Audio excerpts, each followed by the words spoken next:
দর্শক বন্ধুরা, এই মুহূর্তের জন্য গুরুত্বপূর্ণ খবর আপডেট। সংগঠক শিক্ষক সংবাদ। মে মাস শেষে কার্যত কোনো কি খবর রয়েছে? Organiser teacher update. বিষয়টাকে অবশ্যই দেখে নিন, কেউ কিন্তু অবহেলা করবেন না। চলুন কথাবার্তা না বাড়িয়ে আমরা মূল টপিকটাতেই ফোকাস করি। বন্ধুরা, এই মুহূর্তে দাঁড়িয়ে আজকে কার্যত আমরা মে মাসের একেবারে শেষ দিনে দাঁড়িয়ে রয়েছি।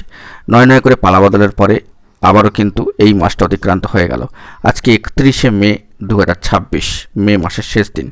কিন্তু অনেকেই জানতে চাইছেন অনেক বন্ধুরা যে অর্গানাইজার টিচার বা সংগঠক শিক্ষক রিলেটেড কোনো খবর আপডেট রয়েছে কিনা আদেও। তো বন্ধুরা, আসল বিষয়টি জানাই বা আসল সত্যটা যে এখনও পর্যন্ত সামাজিক গণমাধ্যমের সূত্র ধরেই হোক কিংবা প্রথম সারির দৈনিক পত্রিকায় কোনো অর্গানাইজার টিচার বা সংগঠক শিক্ষক রিলেটেড কিন্তু খবর আপডেট উঠে আসেনি। বেশ কয়েক মাস আগেও কিন্তু এরকম বেশ কিছু খবর আপডেট উঠে এসেছিল, কিন্তু কার্যত এখনও পর্যন্ত এ বিষয়ে অথেন্টিক্যালি সামাজিক গণমাধ্যমের সূত্রে বা দৈনিক প্রথম সারির সংবাদপত্রে কোনো আপডেট কিন্তু এসে পৌঁছায়নি। সেই জন্য আপনাদের মাঝখানে কার্যত এই মাসে কোনো খবর আপডেট কিন্তু দিইনি বা দিতে পারিনি।